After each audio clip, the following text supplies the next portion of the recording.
Now let's talk about scientific notation. Most people, myself included, when we initially think about scientific notation, we think it's stupid, it doesn't make a lot of sense, but it does have its uses, and that's what we're going to talk about. So it's best when you're dealing with really big or really small numbers, because if you have a really big number, you've got all these zeros, and even with the commas, it's kind of hard to keep track of them. So that's really long, it takes up a lot of space, and it's pretty easy to mess up a zero. Same thing with this really small number. It takes a lot of space to write out, and we could miss a zero because in the decimals there's no commas to help us keep track of them. So what we can do here is you can simplify this down, and note large numbers are going to have a positive power of 10. Small numbers are going to have a negative power of 10. All right. So how does this originally work? You have 600, you kind of factor it down. You're going to factor out a bunch of tens, which we're not going to do this the long way. I'm just trying to explain to you how it works because somebody's brain is going to appreciate this. 600 is the same as 6 times 100. 6 in 100 is 10 times 10. So we have 6, and then how many tens did we have? 2, so we have 10 to the second power, so we have 2 tens. So that's where you get this power of 10. So that would be 5.274 times 10 12 times. We're not going to do that. That's just a long time. So how do we actually express something in scientific notation? The good news is all we do is we move the decimal point. So when we multiply,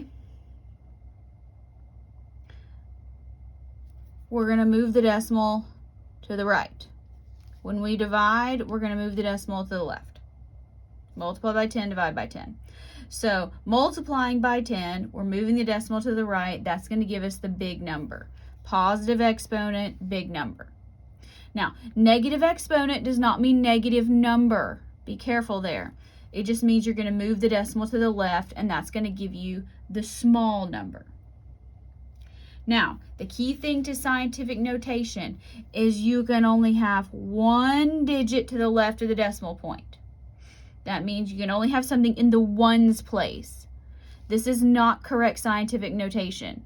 Now, if you're in my chemistry class, sometimes I do that, but don't do that. That's not actually appropriate. So what you do, or the way that I do things, is, yes, you saw me on the other page actually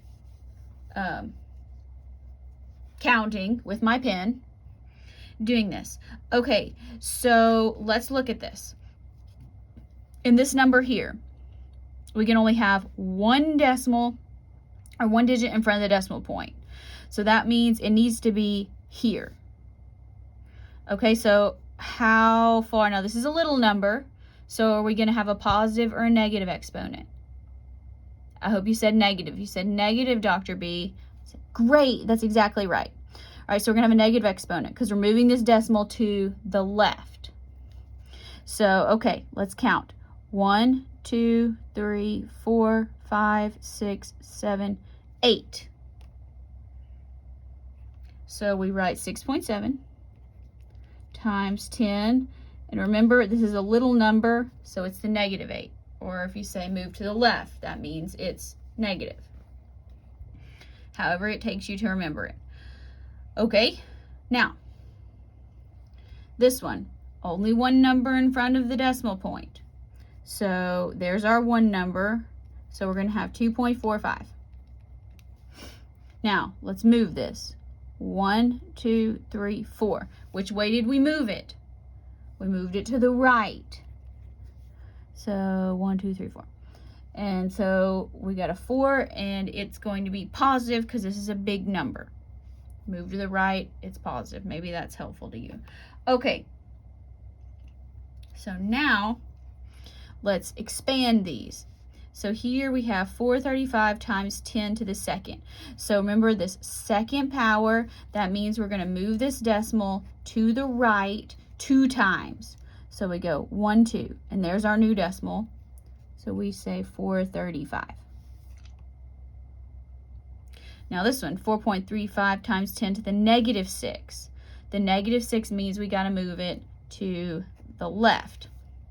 Okay, and this is where I have to help myself out. So I'm going to come down here because it's going to be easier for me. Okay, so we're going to go 6 times to the left 6 times. 1, 2, 3, 4, 5, 6. Put your decimal there. And then you fill in each one of these blanks with zeros.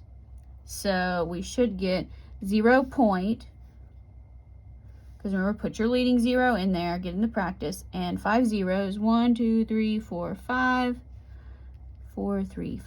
That's how you do scientific notation.